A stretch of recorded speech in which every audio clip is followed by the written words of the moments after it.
Get ready for America's #1 funny man. Funny man. What? Hey. Make some noise. Ladies and gentlemen, from LA to New York, Chicago to Mississippi, let's give it up for America's #1 funny man, Rodney.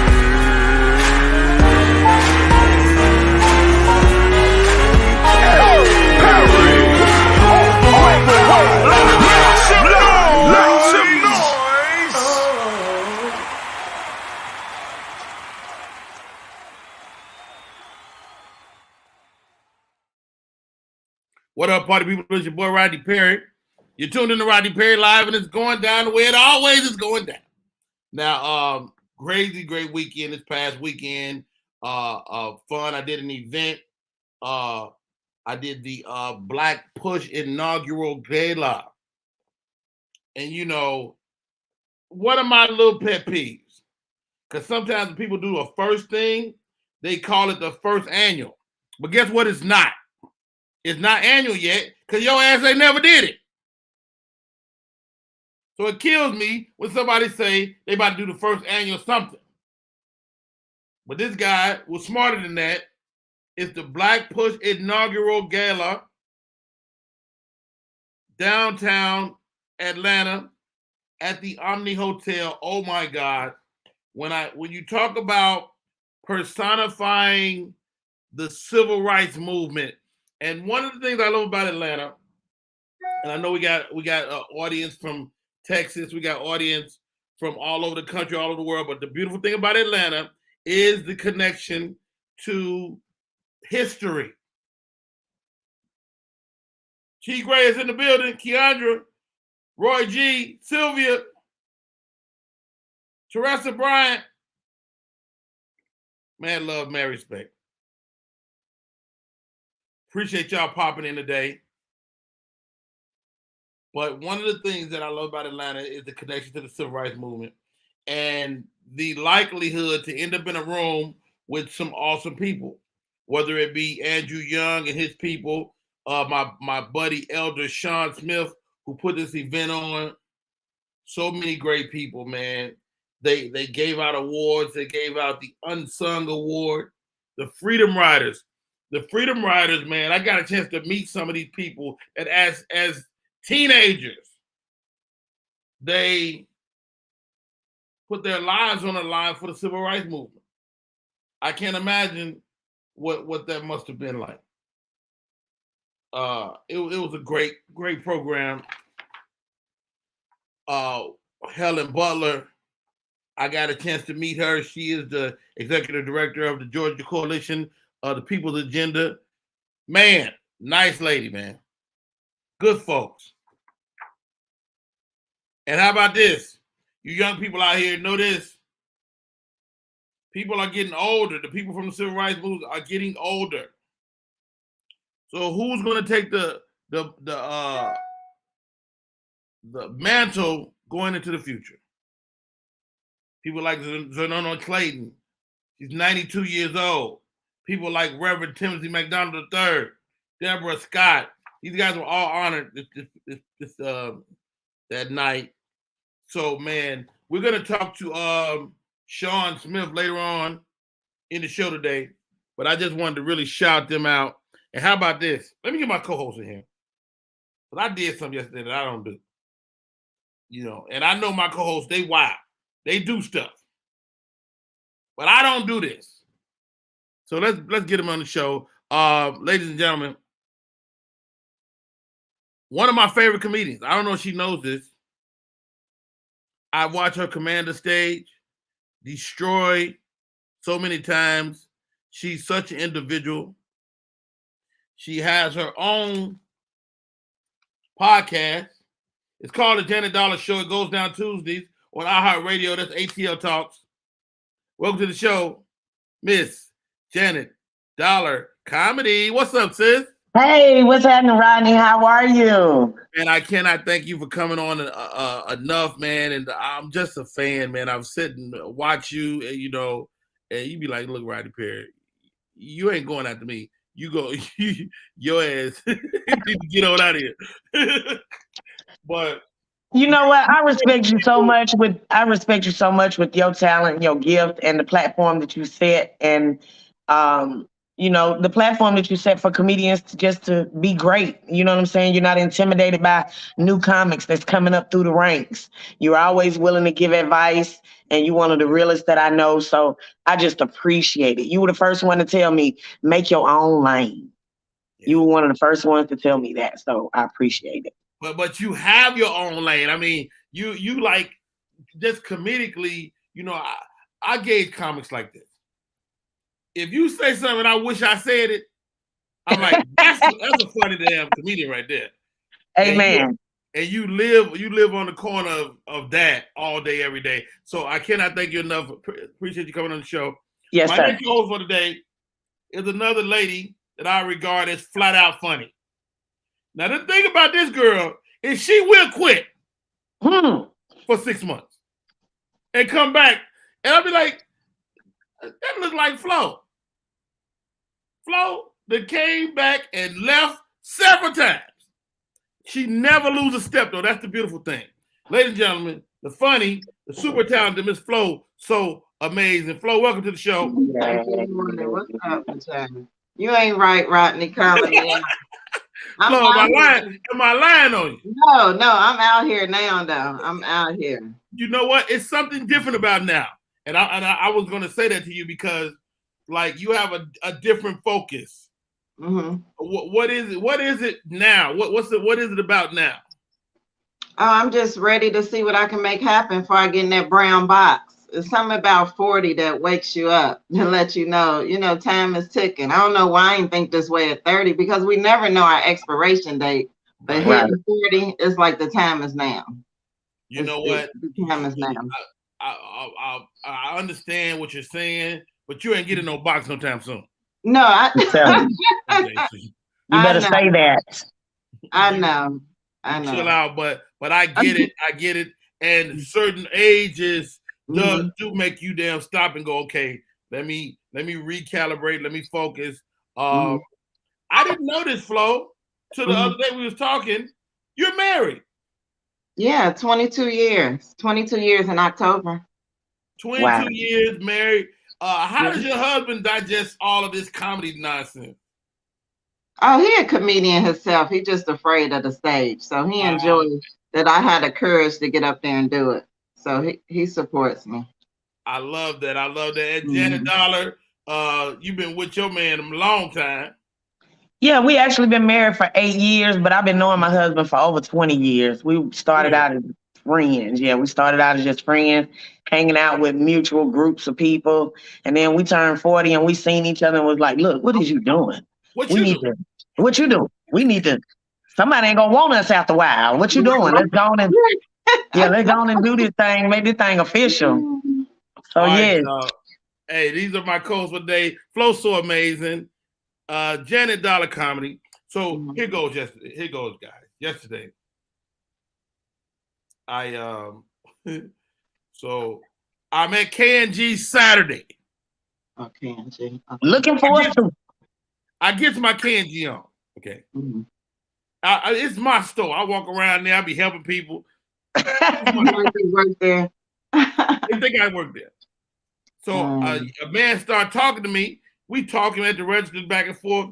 He go, Rodney Perry, I'm a fan. He said, man, can you come to my church tomorrow? Now, I got to be honest. I ain't been invited to church in years. Back in the day, people would invite you to church all the time. I haven't been invited to a church house in years. I was like, you know what? I'm free tomorrow. I'm going to go. Right. I went to Mount Welcome Missionary Baptist Church in Decatur. Senior pastor Aaron Robertson. I was invited by Mr. Tracy Harris. And I said, I'm going to go. Now, I don't be going to church. Yeah. I love the Lord. I love him. But I be staying in my bed, Janet Dollar. Yes.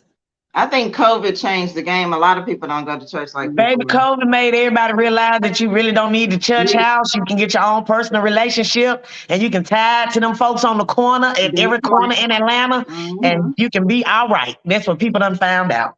And sometimes if you're tired, you can get a bottle of water. So I went, man. What you said? Bedside Baptist, Keandra says. Exactly. So here goes. I go to church. Well, I wake up. Well, I had to give y'all the night before I give y'all this, but I'm gonna give y'all just that day first. So I don't open my eyes at 10 a.m. They start service at 10, and it's 30 minutes away from my house.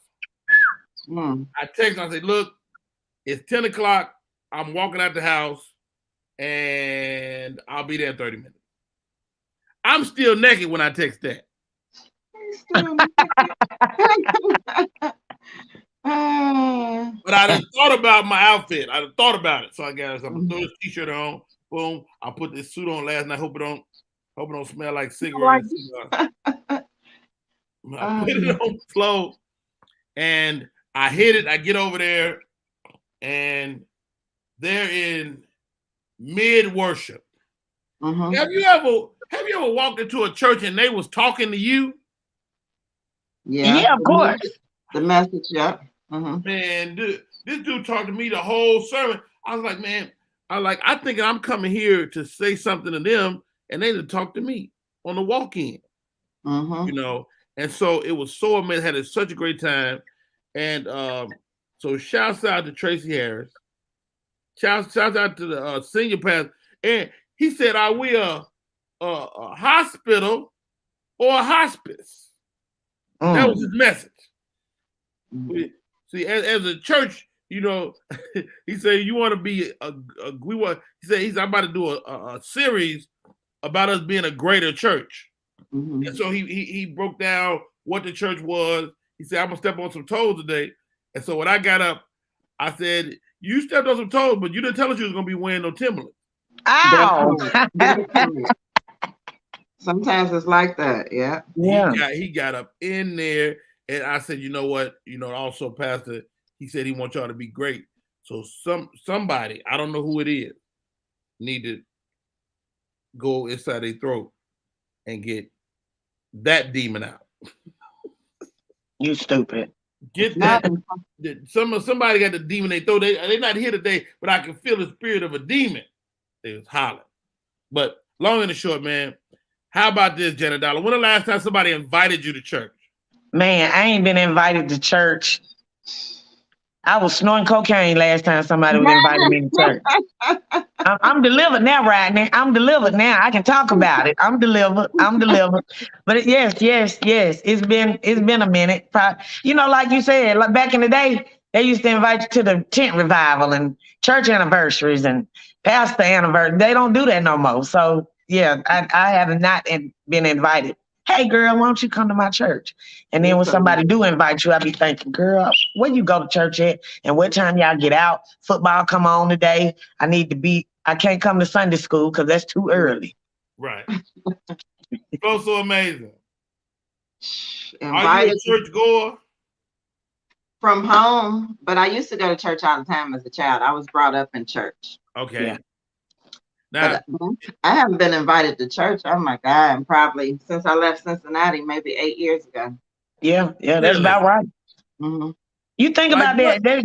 It's been that long because you know how the church has been over the course of years.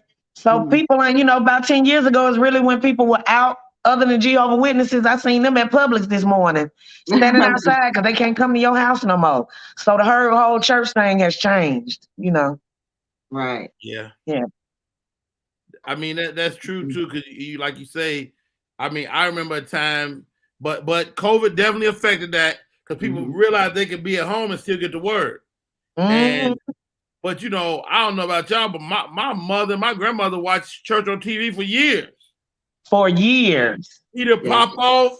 Baby, if y'all get some of that little holy water oil from Peter Popoff, y'all gonna be mad. It come in a little thing like that to me. I know, and it don't work unless you send them some money. You got to send That's them some the money. activator. Got to That's send them some money. Now, did y'all see this? Creflo Dollar came out last week, a couple weeks ago. He said he been wrong about tithing. Oh, really? Yeah, see after this you done story? bought a plane with my money, sir. That part. Hold on, ladies. Don't jump down the man's throat. He making a point. Okay, sorry. Excuse So me. the point is, he say I was wrong because they've been preaching the fire and brimstone method to tithing, and he said Right. you shouldn't tithe by necessity. You should tithe from your heart. That's true. So if you tithing because I said you should tithe, that's the wrong energy. So he's not saying don't tithe. He's saying tithe out of the kindness of your heart. That's how it should So all be. that time you done forced me to tithe, you need to give me my money back. So Well, first of all, Not your money. that money gone, Janet Dollar. can I get my money back, Pastor? You sure can. Let's jump into this. Tracy Chapman versus Nicki Minaj. Do y'all know about this? I don't know about that. No.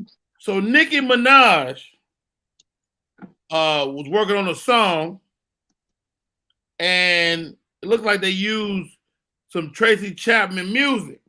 Now Tracy Chapman don't play that. Tracy Chapman will not license her song to nobody. I heard that.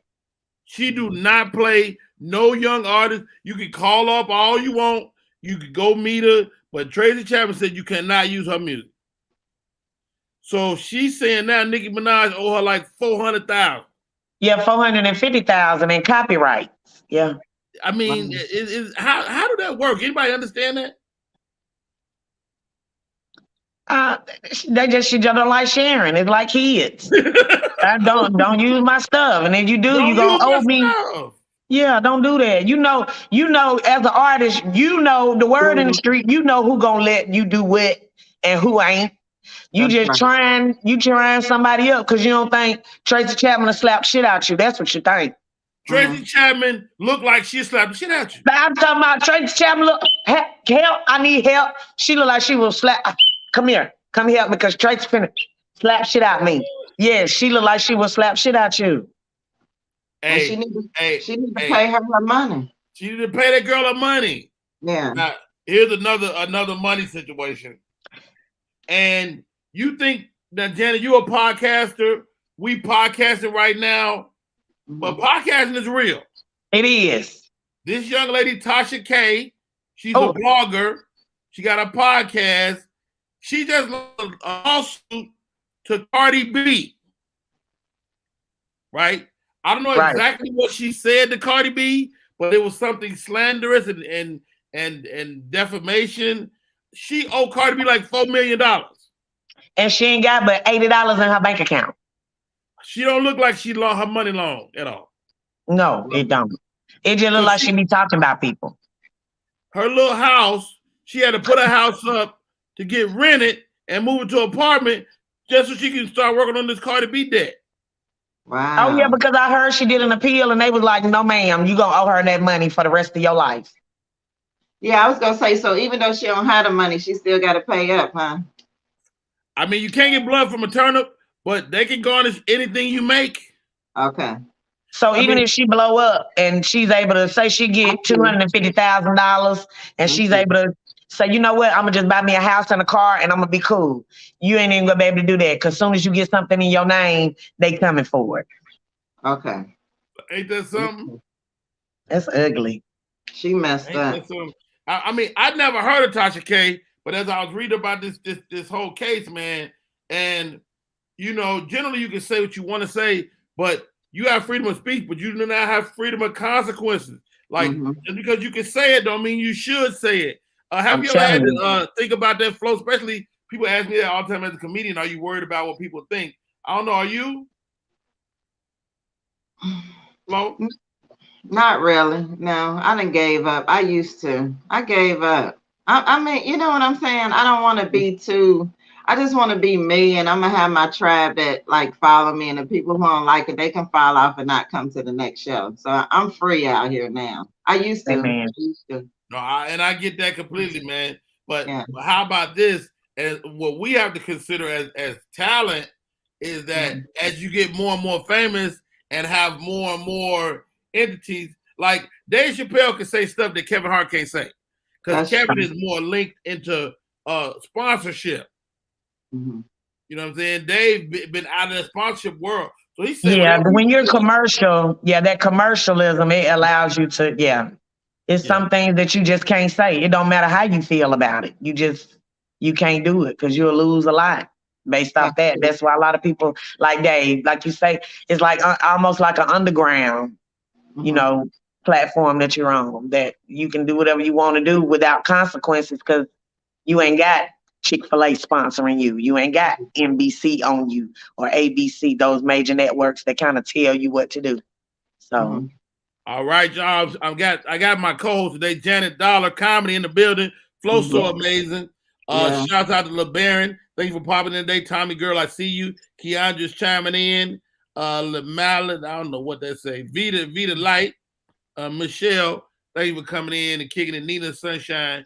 Appreciate all of you guys for always being a part of the show. If you haven't shared the show, share it. I mean, you don't got to share with 50 people. Share with one. And we'll take it from there. You can give them the YouTube link. That's Rodney Perry live at YouTube at Rodney Perry Live. How about this, ladies? The dating scene is crazy. Can a woman be feminine enough? I had this conversation this weekend. My friend, she preaches all this feminine doctrine. Is that the issue between men and women, that women aren't feminine enough? Or am I crazy? I think, to a certain standard, it has become, women are so kind of independent that they've taken on a mannish they've kind of taken on a mannish approach about things, almost like, I can do it, I can handle it, I gotta handle it. That's just kind of what it's turned into. But I mean, isn't that a woman's right if the guy is not in his position? Right. Yeah. I mean, if you're dealing with a man that ain't in his position and can't doing his job, then you with the wrong dude. I'm sorry. If you got a man up in the relationship and you got to take over and do those things, you not in the right relationship, because a real man, you're going to be able to allow him to lead, and you're going to be able to trust the decisions and the compromises that he make. But if you in a relationship and you having to take over and tap him on his hand like a 4-year-old and carry on, baby girl, you wasting, you pedaling backwards. Wow. And then there's a lot of men out there, they've been babied by their mama so much that that's what they're looking for. They looking for a mama or a woman that will kind of take the lead. I tell women all the time, find you somebody that's taking care of themselves before. It's a lot of men that moved out their mama house. They moved in with their old lady. They broke up with their old lady. They moved in with their sister. They moved back in with their mama. They got into another relationship. They moved in with their old lady. And at the end of the day, they've never taken care of themselves. They don't even know how to pay bills. They don't know how to make any decisions when it comes to something like that. So when you're looking for something like that, and you're trying to be aligned with the right person, you got to be mindful of that, because at the end of the day, you'll be taking care of, you'll have another child in your house. Wow. And not saying he's not a good person. Yeah. It's just that, he just don't, he just don't know. Ain't nobody taught him. His mama done babied him. His grandmama, the women in his life, everybody. So that's just what it is. And if you in that and you have a problem with it, you need to move on, sis, because that's what he looking for. Wow. Hey, y'all, this is Rodney Perry. You're tuned in to Rodney Perry Live. We're all on all platforms: YouTube, Facebook, Instagram, Twitter. We're not on Instagram. I made that up. We're also on Twitter, and of course, Media Room 360 that takes us out to all of the television networks as well. Flow so amazing. Women are just making more money too now, so that's what make them feel, you know what I'm saying, so much more independent. But I'm like Janet, if you can't hold your own, then I can't build with you. I mean, you don't necessarily have to match my income, but you have to be able to provide. You have to be able to provide, and you should be working to get, what I want to say. You should be working over the time in the relationship to definitely level up. But women are making more money. Hey, what I always say is that a woman money ain't no good around me. I'm gonna take care of everything, and then your money is gravy. You know, but is that a form of control? Flo? Because you're taking care of everything? Yeah. I don't think it's a form of control. I think you're in the right position. The Bible say the man's supposed to provide. Yeah, we really shouldn't be out here paying 50%, but I'm okay with it, but we really shouldn't be. We should be just the helpmate to add to if needed. I tell my daughters all the time, I say, if you got a guy that y'all splitting everything, you got a roommate. That's what you got. Yeah, pretty much. Goodness gracious, man, it's so hard. Tommy Girl says, I also feel that men are not handling the man's role and expect women to treat them like kings, but act like queens. Not queens. Not queens. Blow the whistle. Blow the whistle. That's a flag on the play, right? Yeah. That's so interesting to me that is a fact, ladies. Like, I mean, you guys are blessed to have men in your lives and great guys. Like what's different now? Or like, I'm like this. I don't know how I couldn't be suddenly single. My wife and I just celebrated our 26-year anniversary last week. Congratulations. You ever think about that? If I was all of a sudden suddenly single, having to deal with these dudes in this talent pool, wouldn't that be crazy? That would be, yeah. I don't even know. You would stand above and beyond, but then you wouldn't even know how to date for real right now, I'm sure. Because you've been, when you're in a relationship so long. Yeah. I don't even know if I would start over. I don't know what I would do, but I don't think I would get married. I mean, what would you do? I don't know what I would do. Hey, that's when you start working it out. You ain't lying. Me and my lady, we be working it out. We be like, you know what? I'm telling you, do this over. Right. Wow. Because it's a lot of work. It's a lot of work.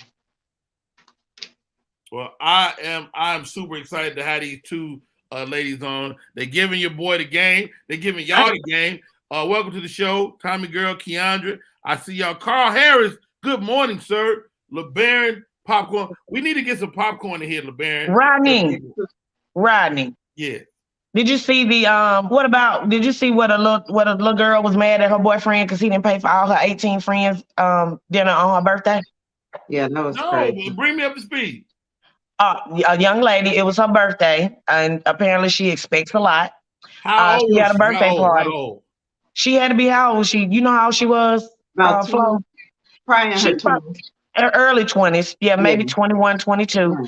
Boyfriend, she got a boyfriend. She had a birthday party. 18 of her friends came to the birthday party birthday dinner.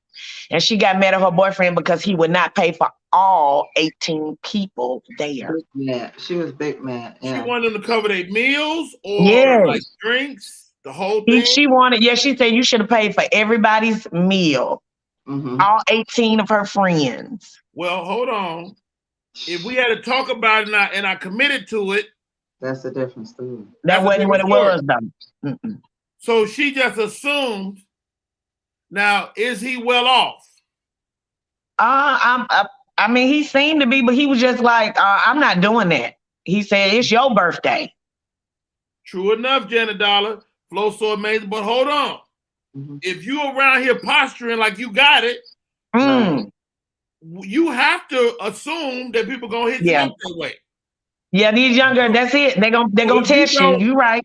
If you don't say I'm not paying for that at the outset, then when you get there, I don't know. The show you done put on might perceive that you were gonna pay for it. Right. Maybe. Yeah. And is it fair? Probably not. I mean, we all got well-off friends. But if we had dinner, I'll keep my hands in my pockets and he said he ain't paying. Right. So you telling the truth, Rodney, you gonna sit back. And how about this? As comedians, if I'm the senior comedian, it's assumed I'm gonna pay for at least one meal. Not with me. I don't assume. Now, if it was like you said, if they super well off, I guess maybe. But I don't just assume. No, I guess communication would be the key in this situation because that should have been discussed before the birthday party. If you wanted me to pay for all 18 of you and your friends, you should have said, hey, babe, blase blah. But you don't wait till I get there and be like, and put me on the spot, like, because that's how she was. And then she went on to call him, and don't nobody want to be dealing with no broke nigga, you know. Ooh. So, right. So she kind of put him on the spot like that. She did too much. But I kind of shifted us a little bit because as a comedian, if we on the road, right, I know you featuring, you opening, and you ain't making a bunch of money, I got a meal for you. You know, and I ain't rich, but I got at the very least, if I can afford to feed you, then I ain't got no business headline. Right. Okay. You know, that's just, and I get that from people that mentor me, people like Sid the Entertainer, Steve Harvey. You know, they was millionaires, but they would make sure at the very least you could eat. Right. You know, but now that you say she was like that though, Janet Dollar. Yeah, her neck she was doing like this the whole time. Yeah, she was with all her 18 friends standing behind her, like, we hungry. Wow. Maybe it was her birthday gift, but she couldn't assume that was her birthday gift. I don't think so. I think he actually gave her a bag and a birthday gift. Yeah. He was like, it's your birthday. It ain't their birthday. Put Keandra's comment up there. Keandra says, but you can't assume people will do stuff because they can. That's true. Right. Like me and Flo wouldn't go to dinner with Rodney and expect, and without a conversation being held, just assuming you Rodney, be like, girl, I know he paying for our food and our drinks. You just don't assume that. You need to come prepared. You know what I'm saying? Right. And I press my daughters always be prepared. If you ain't got no money, stay home. That's it. Yeah, I don't like people who actually show up like that and assume. I don't care how well I'm doing. It make me not want to. Don't assume my money. I don't care if I'm doing. Like people calling me already, and all I got is the interview with Rodney Perry. They call me now. They already looking for something. Listen, I did Kev on stage. They like, let me borrow some, nigga. If you don't settle down, that's a one-time event. Like, and we streaming. They ain't send me no check. But I can't. Now, do y'all deal with that with y'all children? Like them assuming they should get certain things? Yeah. And my kids be like, Daddy, can I go out? Blah, blah. I'm like, yeah, go ahead. And then the next thing I get is the cash out. I'm like, how you going somewhere? And you ain't got no money. How you gonna add? You need to stay home. Right. That part. My son do that all the time. I got a 17-year-old son. He does that all the time. Have we spoiled them, Janet Dollar? Yeah, they are. Yeah, I'm guilty. They are. My son, he 13. He ain't quite there yet. He know he got to kind of work for what he wants. So, but I know once he turns 16, 17, feeling himself, he gonna be on that. He gonna be feeling like, yeah. Right. And you also building the young man. Absolutely. Flo, so amazed. You got a young man. Talk to me, man. Do you ever be like, man, I'm spoiling this boy, but you want to give him stuff maybe you didn't have? Right. Yeah. I had a talk with him the other day. He got to get a job now. I'm tired of it now. He getting too expensive. His hair alone is $150. He has locks, so. Oh my God. Yeah, to retwist and stuff like that. So it's good. I got some beeswax and told him to sit down. Huh? Go ahead, Janet. I said, I got some beeswax and told him to sit down. I did, but it looked at a hot mess. He looked like he looked like Jay-Z. He had big parts. And he said, Mama, I'm not playing with you. I'm too cute for this. So yeah. Yeah. Is that your only one, Flo? No, my daughter, she 21, but she works. My son just need to get a job. He just need to get a job. I gotta help him find a job. What do you now you ain't got make him go get it himself.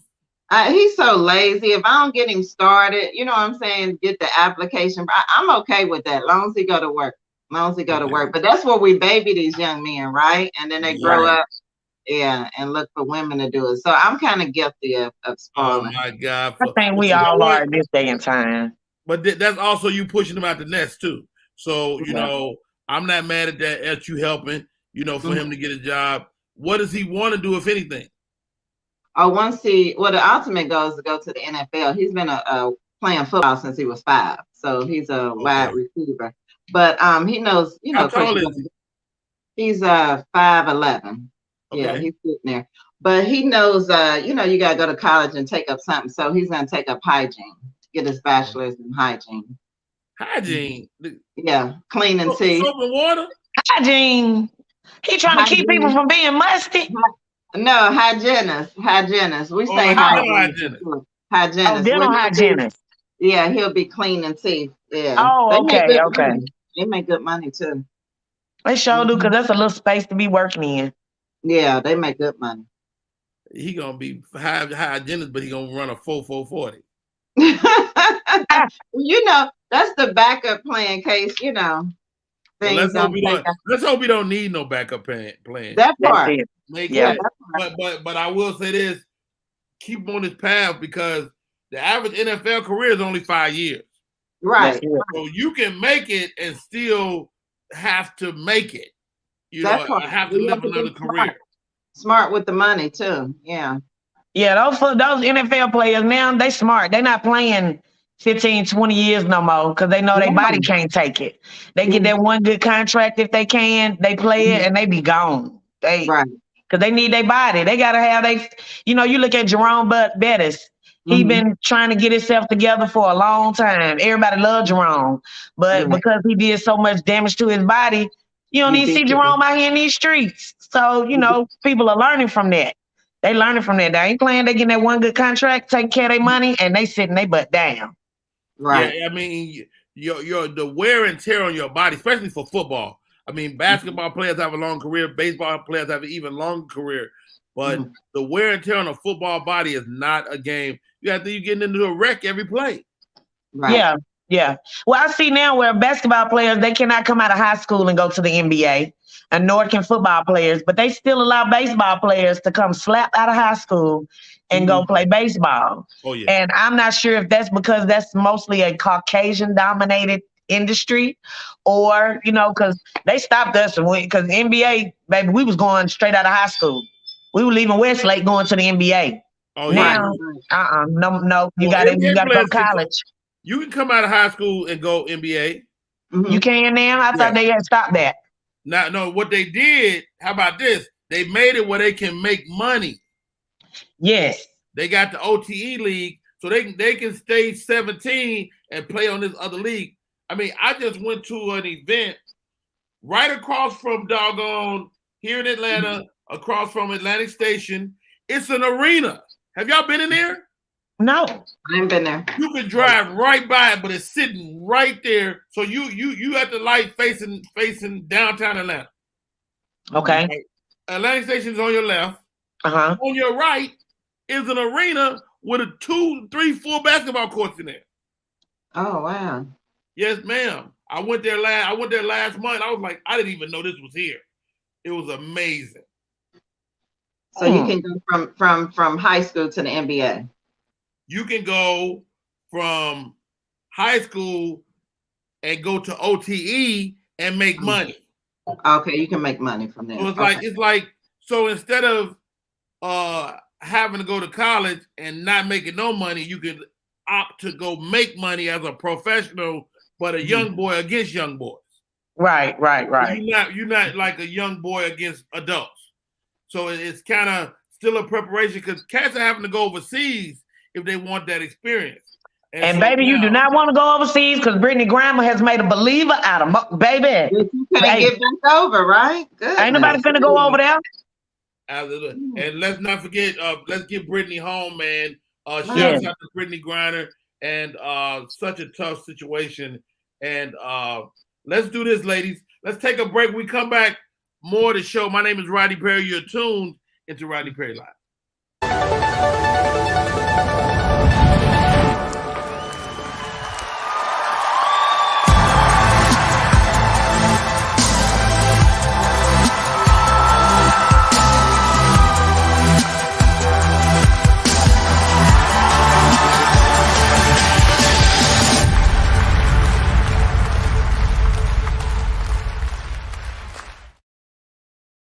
Party people, we are back in full effect.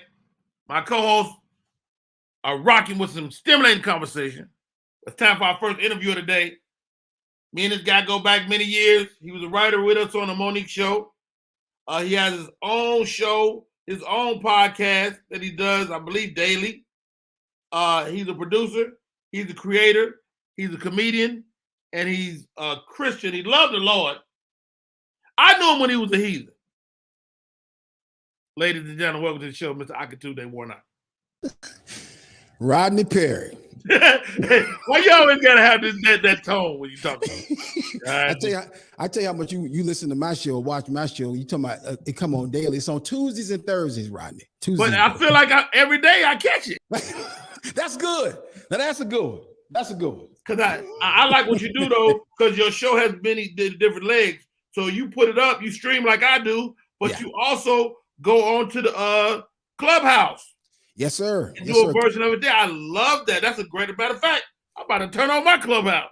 I'm telling you, Clubhouse is amazing, man. I'm telling you, I like Clubhouse. So talk to me, Ak, man. First of all, thank you for coming on the show, bro. Man, first of all, congratulations for having me on for your show, and thank you for having me on. I appreciate you, man. You always show me some love. You know, we go way back, and of course, we got the most kids in comedy, so we got to stick together. Come on. Hey, I interviewed a young man last week. 27 children, Ak. Whoa. Okay. He still got 18 in the house. What? Oh yeah. But he got 2 wives. Yeah, that's the devil right there. That fella trying to have a heart attack. Yeah. Wait, Ak, what is that? That's the devil. That's a walking stroke. 18 kids in the house and 2 wives, sir. That's pressure. He's a night by himself, put you in the poorhouse. Right. Come on now. I mean, like for real, that's too much now. I got 1 wife. That take a lot right there.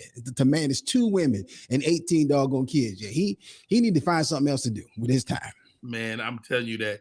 Hey, my name is Rodney Perry. Tune in to Rodney Perry Live. I'm talking to Mr. Akatunde. Ak, you got a song on the streets. Please stop sleeping in church. It's burning up the charts. Please stop sleeping in church. Bruh, burning up the charts. Dude, first of all, are you Lil Duval? Because you've been had a music career for a long time. Man, you know what? Lil Duval took things to a whole other level. I ain't there yet, but I would love to get some of them Lil Duval checks. Lil Duval went on tour as a comedian singing songs. So I ain't there yet. I do my little songs at the end. People come for jokes. They don't come for no songs. The song is just added value. So well, give me your body of work though. You got Please Stop Sleeping in Church. I got Peppermint Gum. I got the Gas Too High song. Back in the day, back in like 2007, I think it was, when gas first spiked. I had a Gas Too High song, and that thing was being played every day by morning radio personalities. So that was some good little money right there. And I just like writing songs. I like writing silly songs. I get with good producers who really can produce, and then just write silly lyrics. I love that, man. Yeah, I love that. I mean, you do it all, man. You'll wear a costume. You will put on some hair. First of all, people don't know Akatunde is a master barber. Yes, master barber. And let's not take that lightly. Real life, not no dude that just can cut a little bit. Akatunde is a master barber. So you do your own hair. You age yourself. Man, talk to me about thinking outside the box and all this great stuff. Dude.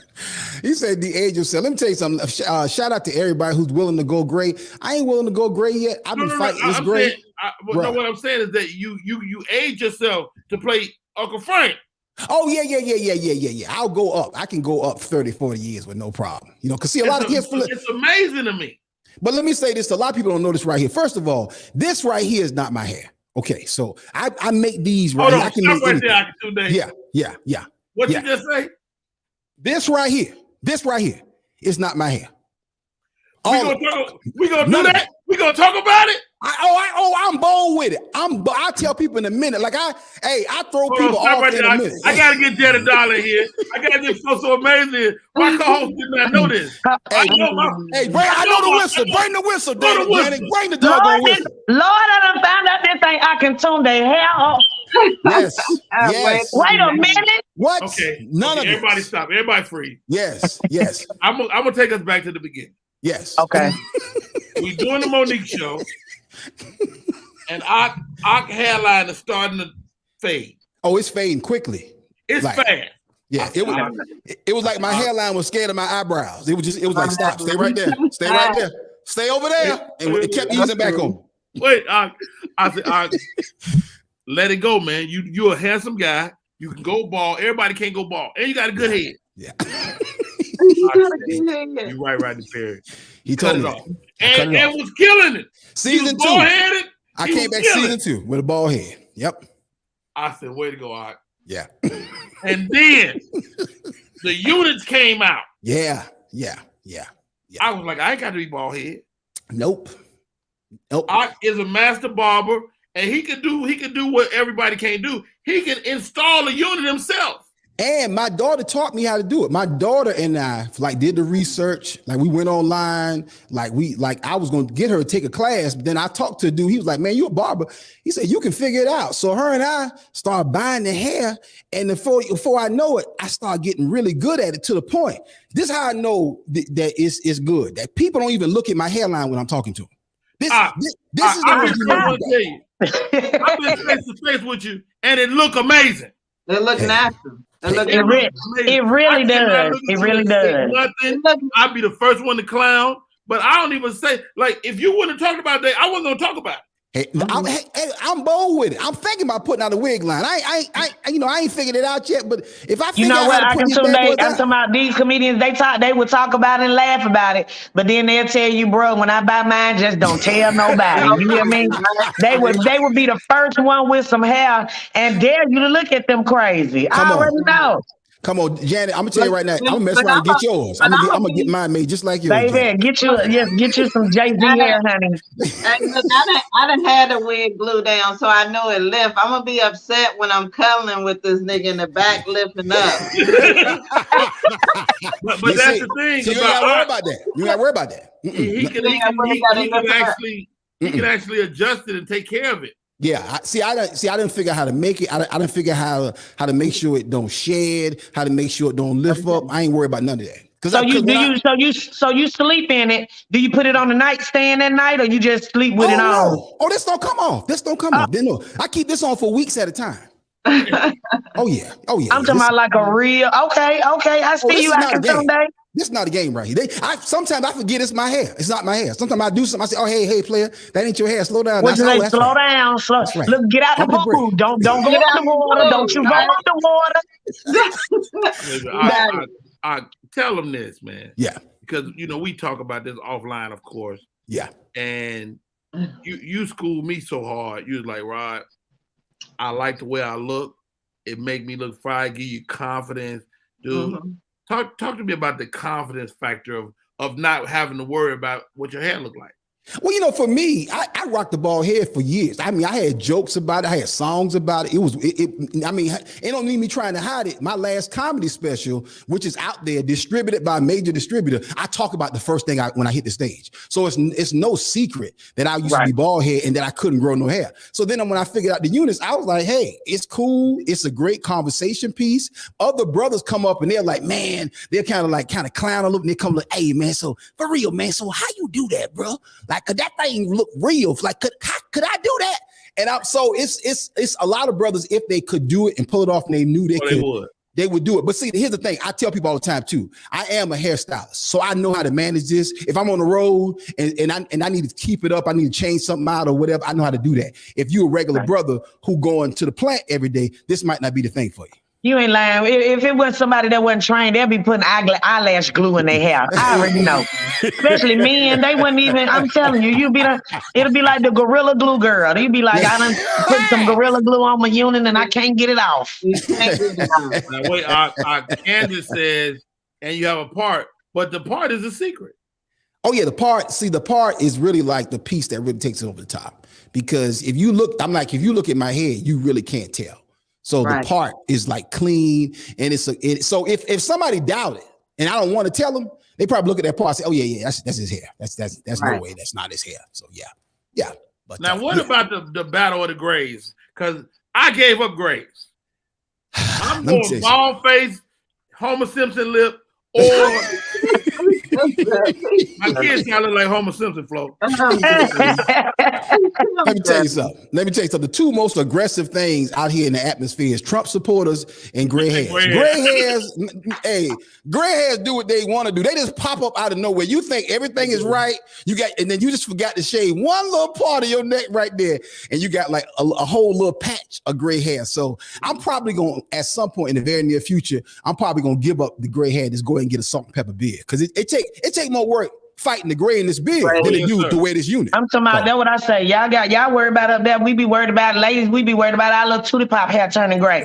I be thinking. What's a tootie pop? You know what a tootie pop is? Well, I be asking my husband, I be like, babe, is that gray hair on my tootie pop?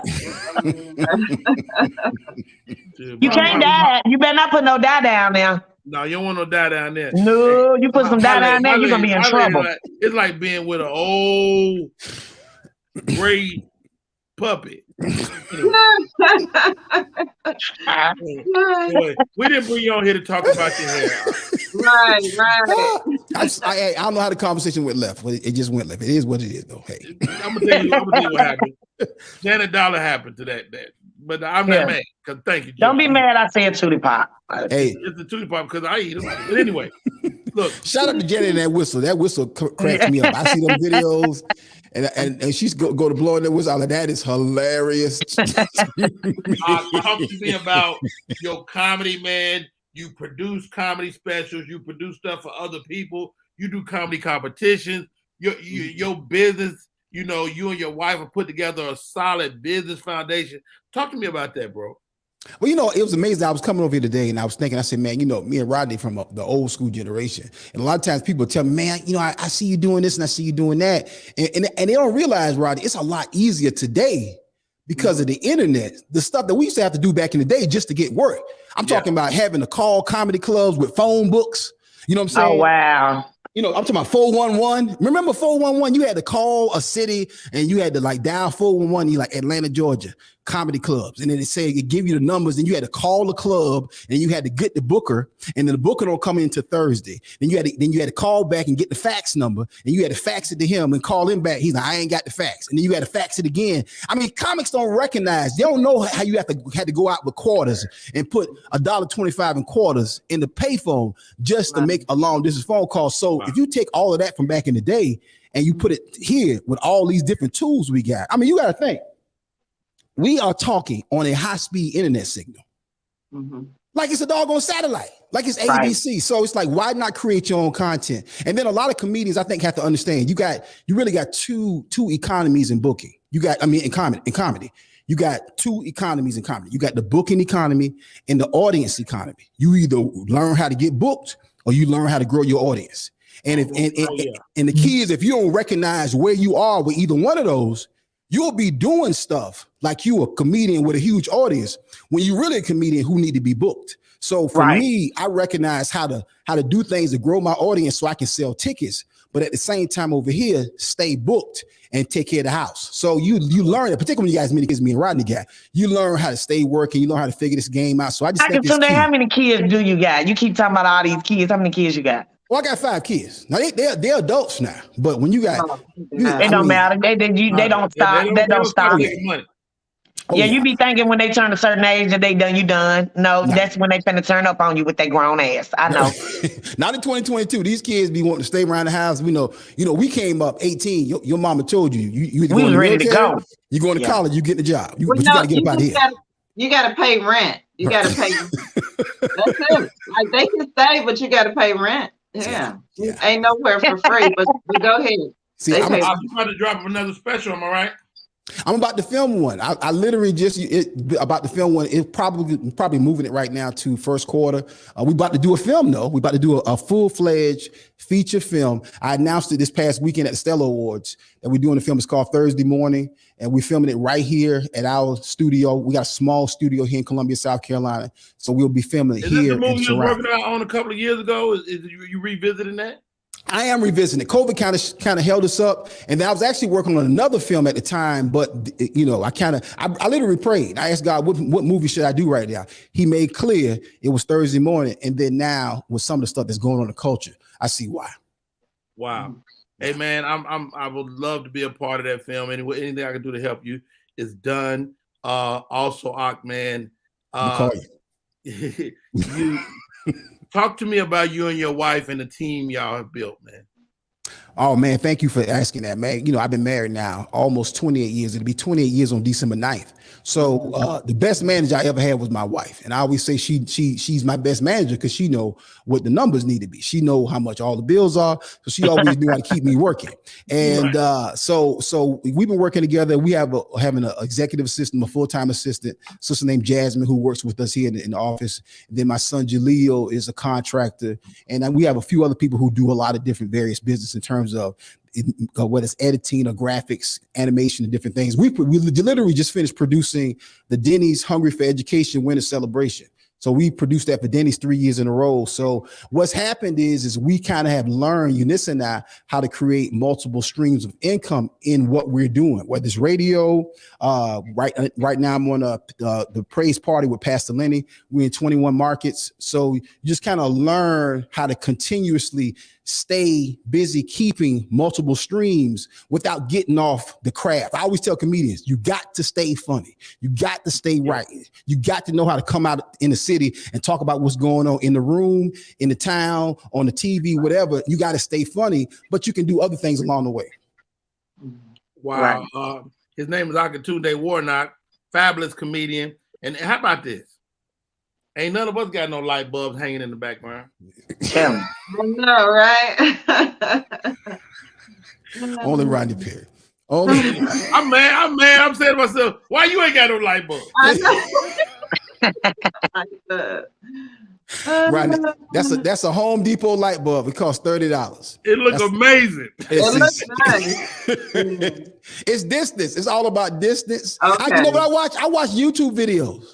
I watch YouTube videos of people I don't know, and they got these great sets. I'm like, how they put that together? I'm like, okay, and you just figure it out. Wow. Hey, man, I love it, Ak, man. How do people stay abreast with what you're doing and watch the show? Man, please, y'all stay with me at Comedian Akatunde on Facebook, Instagram, and Out Laughs on Twitter. Twitter's a side chick. I don't mess with her that much, but she's still there. But definitely stay with me on Facebook and Instagram and on YouTube. And then, if you always want to go on my website, IamAkintunde.com. That's how you can book me there. That's how you can get tickets to any of our coming up tours. We start back touring in August. We'll be touring August through October. We stop to shoot the movie and we'll pick it back up again in January. So just make sure y'all stay in touch with the brother. What about make YouTube? Sure y'all keep supporting Rodney Perry. What about YouTube? YouTube is Comedian Akatunde or the Akatunde Show. Either one will come up. Okay. Wow. You in Columbia tonight, Akatunde? I am actually here. I'm okay, here. I'm gonna be in when I get done with this, I'm leaving headed your way. I'm doing main stage with Timmy Tim. Get out. You know I'm doing main stage tonight. Yeah, know he got that Monday night, so I'm doing that tonight. What time is that? It's at 8:00. You know what, Janet? I'm gonna try to come through there. For real talk. Come on through there so I can blow the whistle. Let that that unit on your head. hey, you know what? You know what is beautiful about Ak2 is that he's a good Christian and he ain't afraid to lie right in front of you. He ain't afraid to lie right in front of you. I can't come into that thing tonight. What? I can tell he got his lie face on. I've been knowing this dude a long time. What you say? You've been knowing him a long time, right? He ain't coming, Janet. That's terrible. That is terrible. Don't look for him, Janet. Okay. That's what Rodney do. Rodney, hey, Rodney, you come to town. Hey, man, I'm gonna be here. I'm gonna be there. He's like, hey, yeah. Let me see what I'm gonna do. And then you call him again. You call him at 5:00. Hey, man, I got your name at the door. Hey, man, I ain't gonna be able to make it. So that's what he talking about. That's what he do. Okay. Are you coming? I'm gonna try. I didn't say I promise. Look. I didn't say I promise. Right. Hey, it went from I'm gonna be there to you know what? My name is Rodney Perry. My name is Rodney Perry. You're tuned into Rodney Perry Live. That man is Akatunde. He is not coming to see Janet Dawes tonight. We'll be right back after this.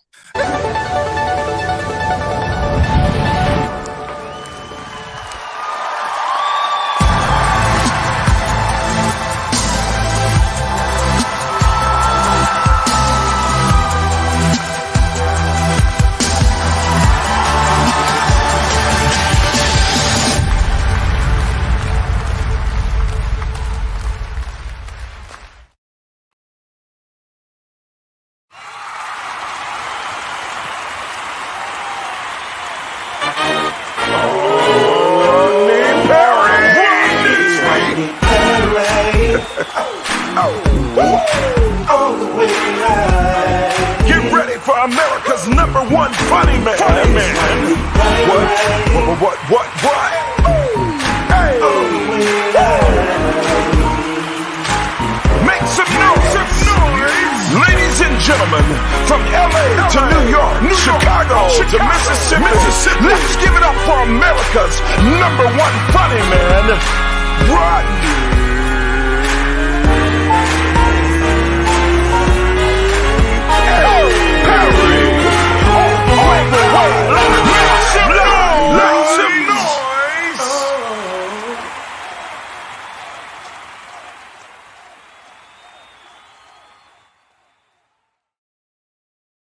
Yeah.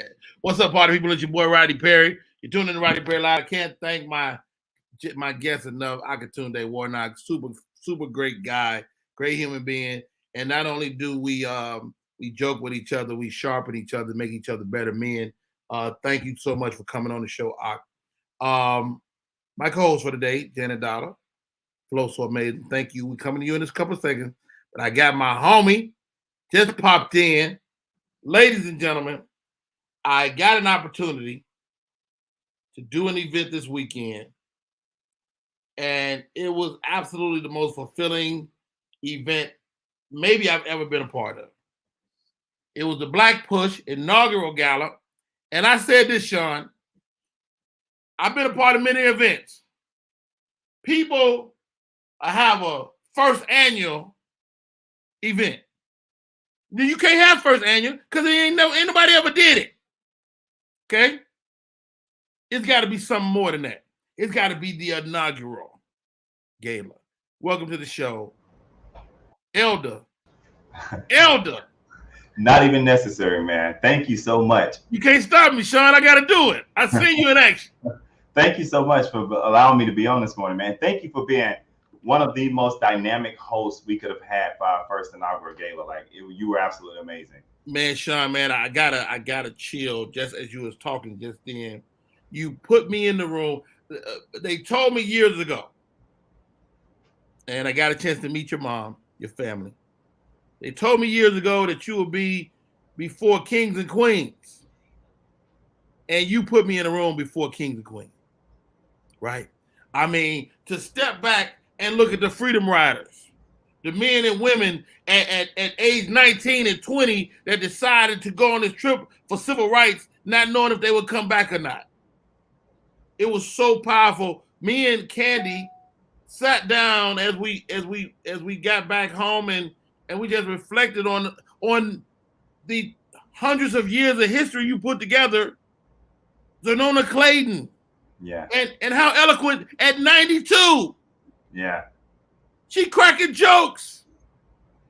Yo, Sean, have you had a chance to stop and pat yourself on the back? Not yet. So for me, I am in the office today. We're going to have a meeting as soon as I get off of here. And for me, it's been back to work. It's been about making sure that the legacy that we honored on Saturday night, like Zonona Clayton, Ambassador Young, having one of our very own Atlanta's greatest talents, Avery Dixon, perform. He was performing in the VIP room, as you know, and then he performed at the event. We had an awesome night. Deborah Scott, Helen Butler, who helped integrate UGA, where she was one of the first 50 Black students to ever attend UGA. Sandra Williams, Shannon Jones, everybody we honored that night. It was really trying to take the people who were there in the beginning, like Henry Hank Thomas, and bringing it to the people who are currently doing the work now. And I think we did a really good job of that. And like you said, Mrs. Zonona Clayton was still on her P's and Q's at 91. Still talking about the movement and what happened during that time, and still remember it like it was literally yesterday for her, just to be there and to be mentioned by her, to say that I gave a great speech was absolutely amazing. So amazing event. Thank you for everything that you did. Man, you definitely bridged the gap. You made me ask myself the question, have I been doing enough? Talk to me about your call to action and what we need to be paying attention to. What we need to be looking at when we're talking about school shootings and gun control and things of that nature, man. You really kind of awaken fire in me to even know more? Can you educate us a little bit before you go? Yeah, so I mean, some of the things that Black Push stands for, one of the main things, we started out dealing with ex-offenders, helping them get rehabilitated back into the community. And for me, that is expanded to not only helping them get rehabilitated back into the community, but how can we deal with making sure that they don't end up in the system to begin with? How can we deal with making sure their rights are protected when they do end up in the system? And how do we build a society for when they get out of the system that's welcoming of them to come back? We've expanded to social injustice. George Floyd, you cannot be a human and not see what happened to George Floyd and so many other people, Breonna Taylor, so many other people, and not want to step into that. And then when we think about Georgia, let's just take Georgia as an example. Georgia was the beginning of the kickoff of voting new voting laws, right? SB 202 was the first law passed after the election, when we know that in Georgia, we had the most secure election. We had the biggest, highest voter turnout. And we see a lot of different things happening across the country now to stop that. And I think about people like Mr. Nona Clayton, Ambassador Young, who literally gave their life for us, for me, my generation, your generation, my mom's generation, to be able to have access to voting, and for us to not use that fundamental tool is disappointing to me. So how do we galvanize people around that? We're working with Black Voters Matter to help people across the state of Georgia, across the country, to get warrants lifted. If you have misdemeanor warrants, we'll be doing warrant clinics throughout the whole state of Georgia for the rest of the year. And then when we talk about even the last part of it, when we talk about gun violence, I have been changed. You see me wearing my orange shirt today, and on the back of it, it says, "We will end gun violence." I've been changed not only by gun violence in my own family, but by going to Uvalde, going to Buffalo, seeing what they still have going on. I'll be taking a trip probably this week or next week to Highland, Illinois, to talk with families there. And just to know that, like, people have, like, while we moved on with our life, and even while we were enjoying our night on Saturday, there's somebody sitting at a table missing their loved one. And we can do more to prevent that. So we just have to get out. We have to vote. We have to galvanize around it. We have to put ourselves in that situation and think, like, what, one of the greatest verses in the Bible for me is, they asked Jesus, they said, like, at the end of the day, what are the most important commandments? Jesus said that you should love thy God with all thy heart. And the second of all of them, he said, you should love thy neighbor as thyself. And for me, like, I carry the weight of every person's story I've heard, every person that I've ever connected with, every opportunity I've had to go to these different places. I take that back with me, and I take it to the capitals of DC, and I take it to the state halls of Georgia. Like, wherever I'm at, we will take those concerns. And I'm not afraid to let people and call people out. I don't care what side of the aisle you stand on. We have to hold these people accountable, because we stand in line for hours now to give them our vote. The least they can do is be held accountable for the promises they made to us. Wow, well said. His name is Sean Smith. The organization is Black Push. Sean, how do we help Black Push? How do we, just regular people, how do we help? Listen, go to our website. Our website is real easy. It's www.blackpush.org or .org. I mean, you can follow our podcast on there. You can make a donation on there. It's so many different things. You can volunteer through our website. We've got a lot of people who registered volunteers, a lot of elected officials, literally, even from Saturday night to today, just over the weekend from the event at the gala. So we need more volunteers. We always need financial support. We always need people who are willing to come in and get on the ground with us, canvas, help us get people out to register to vote. Let's get involved in our society, because if we want our society to look different, if we want our society to change, we have to be the change makers, and we don't have to be elected officials to do so. Sometimes it's just knocking on that door and letting people know that we care about them being registered to vote. It makes a huge difference. Awesome, awesome, awesome. His name is Sean Smith. The name of the organization is Black Push. And I'm telling y'all, this family is real.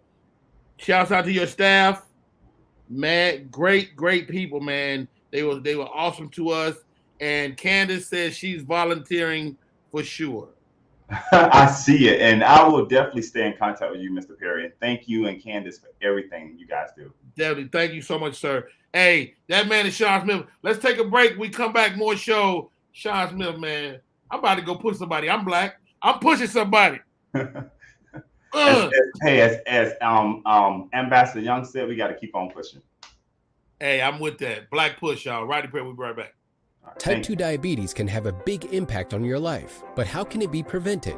Well, the first step is knowing if you have prediabetes, a serious medical condition that puts you at high risk for type 2 diabetes. 1 in 3 American adults has prediabetes, but more than 80% don't know they have it. The good news is, prediabetes can be reversed, and for many people, healthy changes in their daily routine can make a big difference. Take the 1-minute risk test today at doihaveprediabetes.org.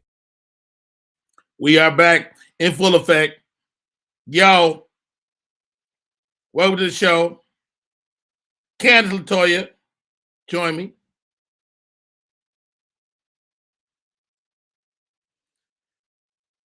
You muted. Good morning. You know, it was great to be at that event. You were there sitting right next to me, and the history in that room was crazy, right? Yeah, it was crazy. It was one of those moments I told you I felt like I was in a real like civil rights movement in that moment. Like it was just the energy there was amazing for sure. Flo, so amazing. Janet Dollar, join me. Yes, sir. Like the crazy part for me, guys, is these people were 20, 19, right? Like, how do we continue that legacy going forward, in your opinion, Janet? Well, you know, I feel like these kids now they're built a little different. They have their, you know, it's an extreme. The line of kids are extreme. It's either they're ready to be great in politics and freedom fighters and civil rights, and then you got the ones that's out there killing and shooting. That's how extreme the realm is. Right. So these kids now, they move a little slower than we do, but they have their outlook on things are different. They're willing to kind of step out, and whatever they believe in, they're willing to stand up for it and with their chest out. They don't care what people think. That's why a lot of them that's why the LGBTQ SRMP community is so big. Kids don't care what you think about them anymore. They want to live their life to the fullest. They're not concerned with what you think, and they're willing to fight for whatever they think is right.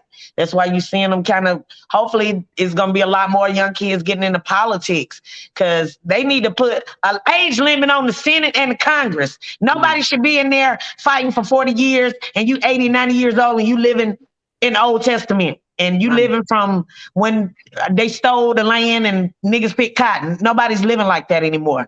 They need to get some new blood in there. These kids, they ready to fight for what they believe and for their community. And that's just what it is. We just got to let them they got to do it their way. We can't push our way on them. That's it.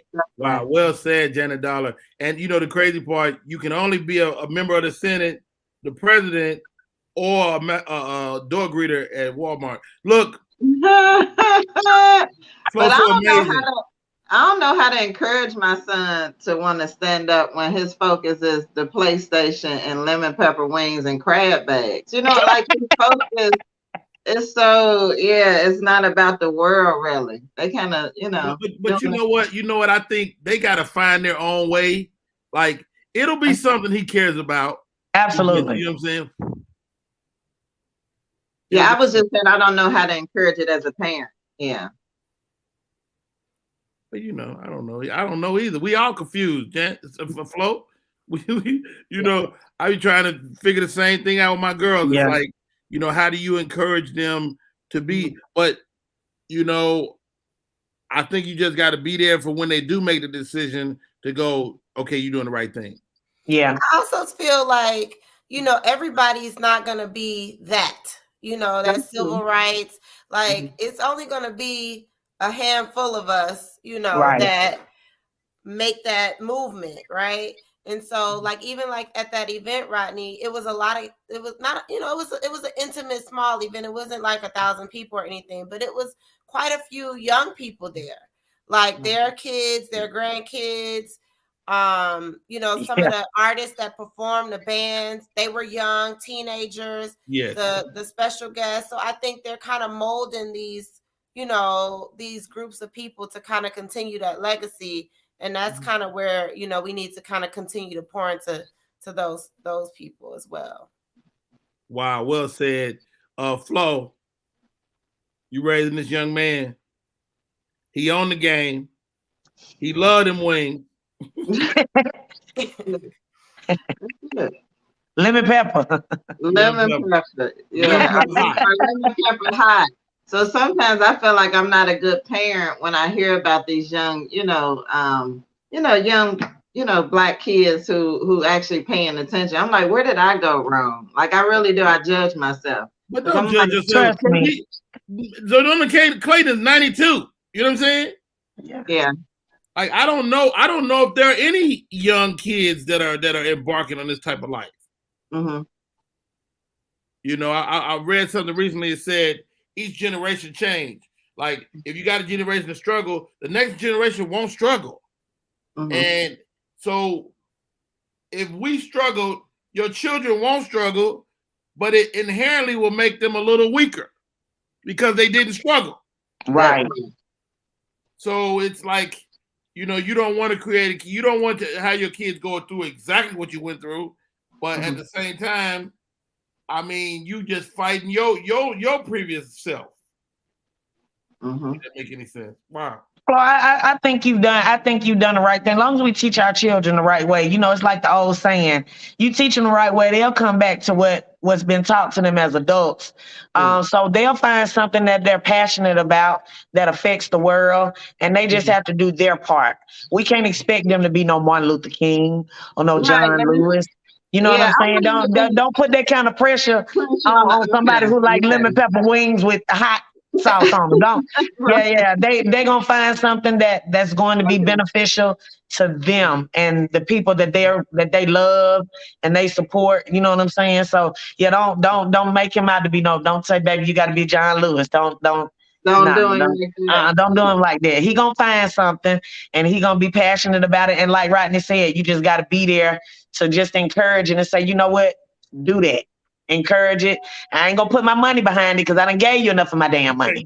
But I'm gonna support it and I'm gonna be your cheerleader. Yeah. Hey, shout out to Rodney said to me, he told me that night, because when we got in the car, I was like, man, I feel like I don't do enough, Yeah. And I started to think, well, I was like, I was the team mom for the baseball team for about 8 years. And he said, that's something, because some of those kids needed a ride, back and forth to baseball. And you don't know how that impacted them and how that made them feel. And, you still helped, but just maybe not out there, right, protesting, but, find other ways too to kind of, show him the way and give yourself props for the stuff that you have done, It's like we said earlier, tithing is a lot of different things.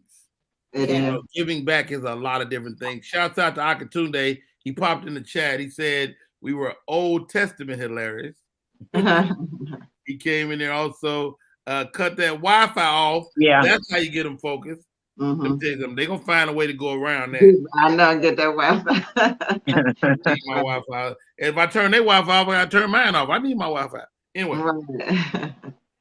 Thank you, Lavina. Thank you, LeBaron. Thank you, Miss Tommy Girl. How about this, ladies? It's time for the question of the day. Okay. And let's give this to Flow So Amazing first. Okay. What is your greatest achievement? My greatest achievement is, of course, raising my children well. They're not civil rights movement, but they're good, respectful kids. And then, no, they really are. They're respectful. I just don't know how to help them be a part of this next movement, but they will eventually. And then fight my way back from depression and anxiety. That was tough. Ooh. That was tough. Well, can you expand on that? Because, man, I'm just, my daughter suffered from anxiety, which I never took serious. It's a horrible feeling. It's like having a heart attack all the time. And trying to catch your breath. Yeah. You worried about stuff that ain't even manifested yet. It's a horrible thing. How are you able to get through it? Because it seems like I always say this, as a Black man in America, I don't have the luxury of being anxious. But my daughter suffered from anxiety. And so I had to really stop and learn about it so I could help her.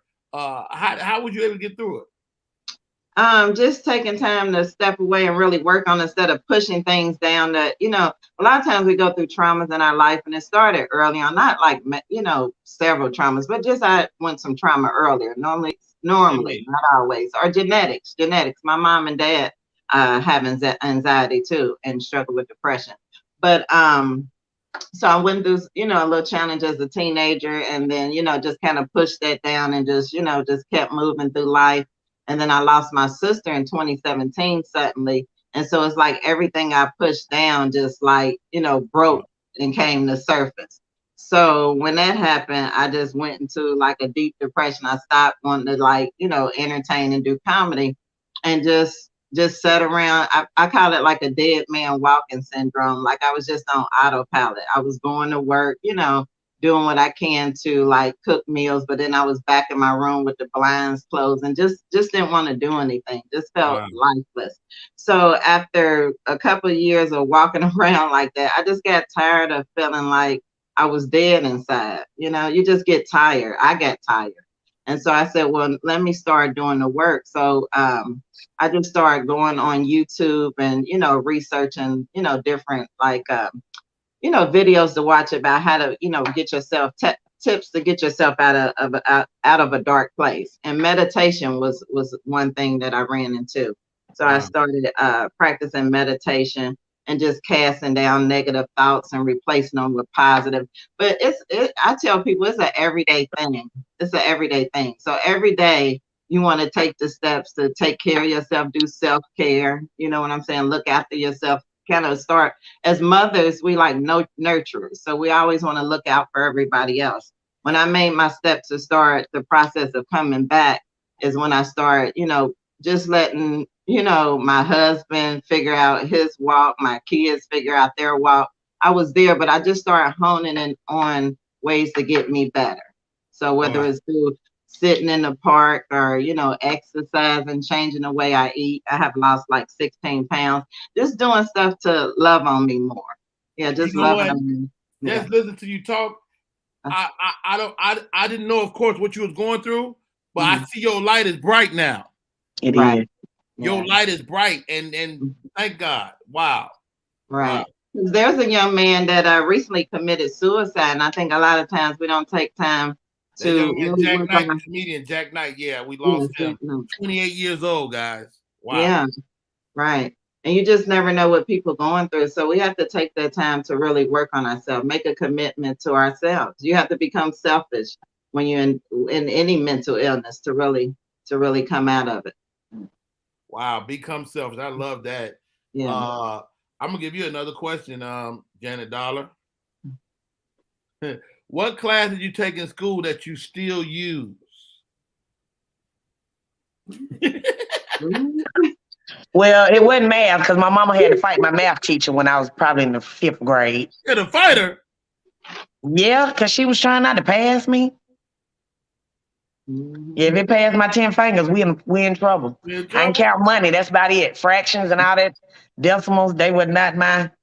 I like writing. I guess that kind of just drew me into comedy too. So I took a lot of drama when I was in school. My mother kept me busy in the church doing plays and things of that nature. So I'm gonna say English because I used to like to write and create stories and lie to people. So. It's amazing how you cultivate your children and they kind of latch on to certain things, and your mom probably didn't know you would latch on to it, but look at that. Yeah, because what started me, I used to do poetry in church, like Christian poetry. And then I started out before I started doing comedy, I was doing spoken word. So in Atlanta, that's what I was kind of known for. I would host spoken word shows. And then Big Kenny, he saw me. We had booked him to do some comedy at a spoken word event. And he told me, he was like, "You funny." And he was like, "Why don't you come and try to do, And I studied comedy. That's when Twisted Taco was over there off of 17th Street Bridge before they even built it. I used to go over there and watch Carlos Miller, Hank. It was a lot of comedians, Clayton English, all of them. I used to watch them. Drew Thomas over there, Reggie Jackson, white girl Reggie Jackson. I used to watch them do comedy over there, and I just did my homework. And one day I got on stage.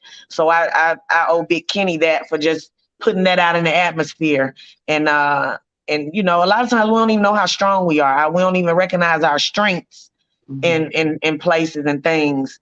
And you just have to take those strengths and you have to move forward with them even in fear.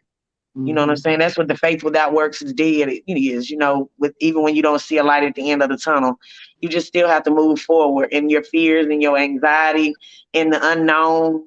That's just what it is. But in school, I think English was my strongest because I like to write and I like to create. But yeah, when my mama used to make me be in them church plays and stand up and do them Easter speeches, I used to hate it. But she kind of kept me doing that because, back in the day, that's what they did. They kept us out the street. They kept us doing something. And a lot of times the church was the only place that was open all the time for us to be there and have that, that space where people were always saying, you can do this and you can do that. So even though I don't go to church today, I do owe them for a lot of Janet Dollar being me. Hey, y'all. My name is Rodney Perry. This is Rodney Perry Live. One more question. This is for everybody. You too, Candace. What movie can you watch over and over? Candy. Coming to America. Really? What scene? It's so many good ones. You are so sweet to me. I like the Samuel L. Jackson scene. Anybody move, I'll blow your effing head off. I like that.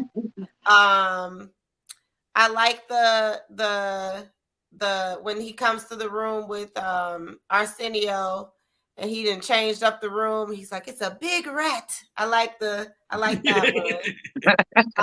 And of course all the classics, but those were two that are two of my favorite ones that I can use over and over again, throughout the day sometimes. Yeah, Coming to America. Flow So Amazing. What's your movie? Every time you see it, you stop and watch. Pursuit of Happiness. Am I saying that right? With Will Smith? Yes. And when he sat down and told his son, never tell nobody what you can and cannot do. That was everything. Did you cry? Did that movie make you cry? I ain't gonna lie, I'm a gangster, but yeah, I cried a little bit. I felt like I was his little son, just got a wig. You know what I'm saying? That touched me. So that's my movie. Janet Dollar, what movie you stop and watch every single time? Life. That's the movie for me. My favorite scene is when they had tried to escape and they came back and they made them stand on them bottles and their toes got stuck in the top. That was and they were standing up there and they was together, but they were still mad at each other. So that right there, it just kind of that movie for me. A lot of people got their different take on things. But that movie for me, it shows you how friendship is. You go through things with your friends. Everything might not be right, but at the end of the day, y'all be partners for life. You know what I'm saying? When you need them, they there. That's true. Bust up and then sing the upper room. Hey, and movie, the go-go room. Yeah, the boom boom, Ray's boom boom room. Mine is the 5 Heartbeats. I like that one. That's a good one. Every single time we come on, I gotta watch. And let's do this. My next guest is in the queue. I haven't seen this brother in a while. He has taken his life and career to yet another level. Oh man, talk about sing. He's from that red clay out there. We're gonna take a break. We come back. Xavier Lewis.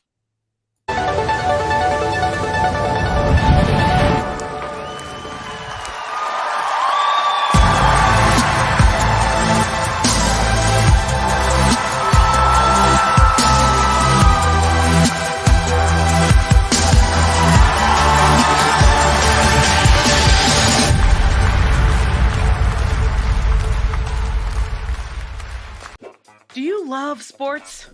Then you should know about STEM. Because maximizing nutrition, analyzing peak muscle performance, calculating the perfect shot, and more are all made possible by science, technology, engineering, and math. In fact, there are more careers than ever in sports science.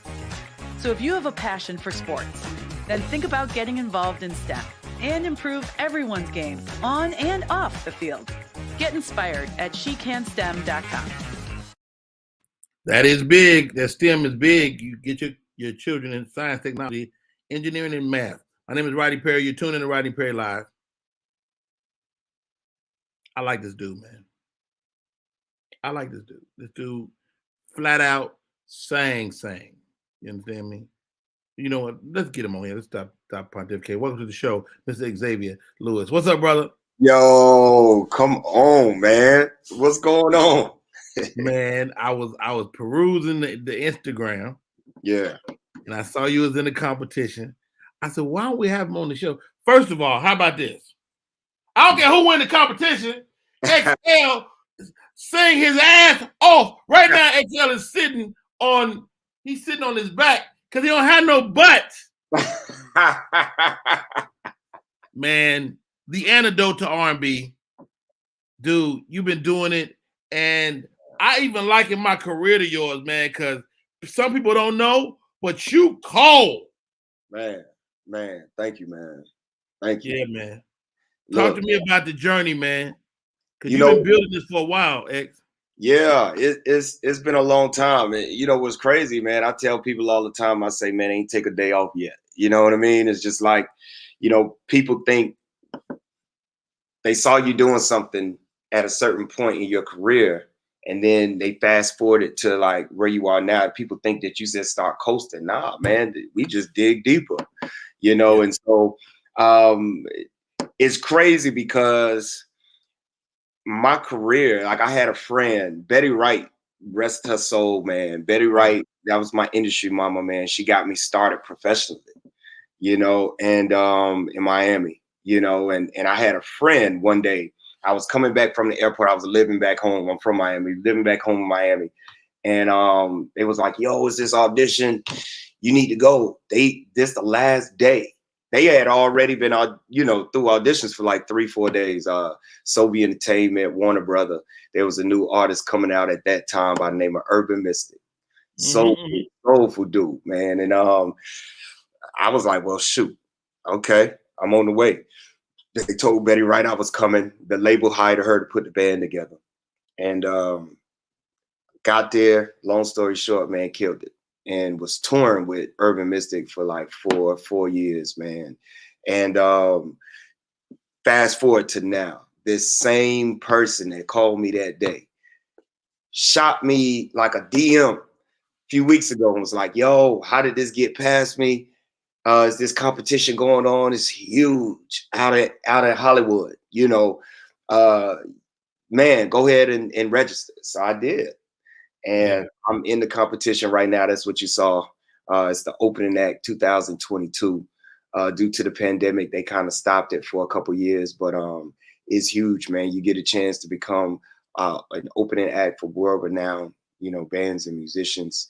And it's the cause behind this competition that I love the most. Yeah. Man, Xavier, man, you're so consistent. Wow. Which is the best compliment I pay to people, because if I don't know who's gonna show up, that's not a good thing. One thing with Xavier Lewis is that it's always gonna be soulful. Yeah. It's always gonna be R&B. Mm-hmm. It's always gonna be relevant to the time. Yeah. How do you stay that way, bro? Just looking in the mirror and knowing who in the world I'm looking at. And it may be to some people such a simple response or answer to your question, man, but just staying true to who you are, man. And big bro, you make it easy for me to be able to follow that example, because every time I see you, or every time folks see you, they see Rodney Perry. They don't see somebody trying to be somebody else. Always consistently Rodney Perry. So just staying true to who you are. Like I found my voice, and I'm not really talking about my singing voice. I'm talking about my person, that brand. I found that a long time ago, and I was like, out of everything in this world, man, I'm just every day work on being the best me, and so folks now know, they definitely know, like you said, man, they gonna get sold. It's gonna be in new school packaging, man. We got some amazing things outside of this competition that's coming. And shoot, man, I may have to have you as the host, man. It's crazy. X, I'm down, man. How about this? When did you know? Now, like we talked about the philosophical version, but like I can hear your speaking voice, but that don't mean you can sing. Right. When did you know? Man, I think just growing up singing in church, them giving me an opportunity as often as I like, to be able to just grow in my gift per se. I started to find out who I was and who I wanted to be, right? Mm-hmm. When you're on that platform, you're going to find out what worked, you're going to find out what don't, and so just having the opportunity to do that. And as I journeyed throughout my career, I realized that I wanted to be connected to people's soul, from my melody and my tone to my lyrics. If it wasn't necessarily so deep, I ain't really want no part of it, and it's a saying, right? Once you turn 40, that whole kind of like, man, I don't care, kick in. By time you get 40, and I'm not saying I'm 40, which I am 40 now. But by time you get to a certain stage in life, you no longer put on your shirt caring what nobody think about it. You no longer walk out the house, you get dressed how you want. You carry yourself how you want, and you at a place where it's you know exactly who you are. So for me, I just love the way people reacted when soul just hit them, and they jump to their feet, or they make a sound, or they make a, they reply to your performance in a way that, just the typical kind of like performance didn't give. So I tapped in early, and it started throughout my youth, but definitely we took it to another level as we grew professionally. One of my co-hosts this morning said you have to be selfish on your journey. Is that true to you? You have to be selfish on your journey. I think so. I think that definitely holds a lot of weight, because if you're around here, firstly, trying to please everybody, I came up with a saying, and I'm trying to find it here right quick, but I came up with this thing one day. I just rolled over and I just created a post, for IG, and it was just like, oh God, where is it? I got it here. But it was basically just me saying, I'm finally at a place where it's no validation. I don't need your validation. Come on now. I don't need your validation. I don't need your validation on my song. I don't need your validation on my singing. I don't need your validation, point blank, period. I'm a creative now at this place and space where there's no validation needed. And so when you say you got to be selfish, I agree. I think you definitely got to be so locked in and not caring really what people think, or not caring really what, people say. But that comment about being selfish is a thin line too, because you can't be so selfish that you shackle yourself from growing. Because sometimes it's a lot of stuff that the haters gonna say that'll cause you to like step into that next phase of starting. You know what I'm saying? Like, haters put you in the game. We just gotta be willing and ready to be tuned in. See, I don't close my eyes to nothing, my ears to nothing that I hear. So I can't be selfish enough that I block everything out. Hey, X, man, contest is right here upon us. Can you give us a little something? You know what I'm saying? Because my co-host won't come on the screen till they say he got a thing. Oh man, shoot, boy, y'all got me waking up. First thing, let me see. Goodness gracious, boy. Let me see, man. One of my tunes that I got this feeling, and I just can't turn it loose, that somebody's been getting in next to you. Yeah. I don't want to walk around knowing I was your fool. Being the man that I am, I just can't lose my All right, now. I'm talking about you better sing. You boy, you better. I don't know if you ever had a whistle blown at you, sir, but that Hey, this the same whistle. thank you. Appreciate it. Hey, in my defense, X, let me say this. Yeah. I would not put you on the spot unless I knew you could do it. Wow. And I know you that guy. I know you that dude. I've seen it myself up close. I got your music in my rotation. Man, it's an honor and a privilege. How do we support, bro?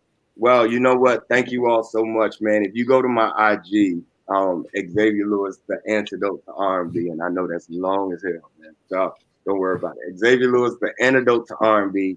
I have plenty of posts on how to vote. I just did a post this morning, right before we just came on, actually. We got about 3 more days for this first round of votes. And it's a nationally run competition. And we're in 3rd place right now. They taking the top 20 on to the next round and the next phase. And for everybody out there, one more time, it's the opening act 2022. What's dope about this competition? Like I said, everything that I really want to do, I want it to affect people in a positive way or reach the soul. Well, this competition ain't just about a singing competition, right? It's connected to the American Prevention for Suicide.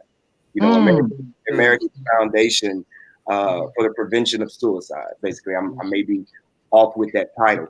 But man, you know, you can do a free vote every 24 hours. But you can also do donated votes. Every $1 counts as a vote.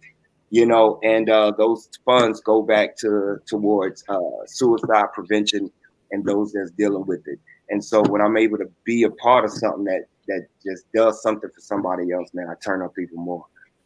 So y'all can go to my page. The link is in the bio. Xavier Lewis, the antidote to R&B. Please share. Please get your folks to vote. It's 2 things that'll come up when you click the link. Either say validate yourself by your card. You know, we black folk, we ain't typing in a bank card in there. You know what I'm saying? But you could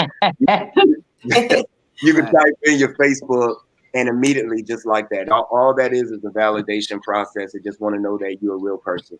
And as soon as it does that, it's gonna say your vote has been counted. And I appreciate everybody's votes. I appreciate your support. Man, consider it done, man. Xavier Lewis, it's an honor and a privilege. And what's that thing you said with the gray on it, Janet? A tootie pop. A tootie pop. Say and we were talking about gray hair, and they were talking about hair on their head. I said we be having a problem with tootie pop hair. That gray hair turning on our tootie pop. Hey, I know. She texted me. She said my tootie pop is moist. Yeah, it's a little moist when the antidote. Yes, when Xavier's thing. Come on, man. Come on. Tootie pop get a little moist. Get a little warm. Hey, Candace ain't got no fan. We've been on 10 weeks. It's our first I'm telling you. And how about this, guys? Didn't we come full circle? We talked about mental health earlier. And Xavier, you brought it all the way home, man. We don't book these shows. God does, man. And it's an honor and a privilege to have you on the show, man. Thank you for having me. Thank you. It's very nice to meet you, ladies. And I really appreciate it. Yeah, we got a lot coming up. I want y'all front and center, man. We're going to start this concert series in just a few weeks. So Xavier Lewis, the antidote to R&B is his Instagram page. You can go over there and vote. Thank you, brother. Appreciate it, man. Appreciate y'all. My man, XL. What? Love it. Let's take a break. No, we don't need no break. Let's do this. Flow So Amazing. How do people stay in touch? What's your IG? Oh, IG. Everything Flow So Amazing. My website. I need to update it. But no, everything Flow So Amazing with 2 Z's or Y in the end. Right. Just how you see it on the screen. All social media Flow So Amazing. I keep it simple. My email, Flow So Amazing. I love it. Candace, how do we stay in touch? You can follow me on Instagram at Candace_Latoya, and you can find me on the Rodney Perry Live Show. That's right. Janet Dollar Comedy. Yep. That's how you find it? Yep. Instagram and TikTok, Janet Dollar Comedy. I had vowed when TikTok first came out that I would not. I'm too grown to be on TikTok. I will not. I ain't going to do that. Not me. And now I got probably I got about 1 million, 2 million followers. So Really? y'all keep blowing this whistle, baby. It's taking it to a whole nother level. I love So it. please follow me. Got a lot of stuff. If you're in the Columbia area, I'll be in Columbia, South Carolina tonight. I'll be in Fayetteville, North Carolina on July 29th with Spunky Robinson and Wait Ball. I'll be doing a clean comedy brunch Sunday at Uptown Comedy Corner, the new one on Virginia Avenue. If you're in the area, come holler at me. Yes. Yo, Flow So Amazing is in the building. My name is Rodney Perry. I'm easy to find. I'm at Rodney Perry Live on all social media. Coming up, I got the Virginia Beach Funny Bone 22nd through the 23rd. DC Comedy Loft August 4th through the 6th. Tampa Improv the 12th through the 13th. And Raleigh Durham the 19th through the 21st of August. I'll see y'all in these comedy streets, and hopefully you'll see me. That is our show for the day. Hey, Candace, let's get out of here, man.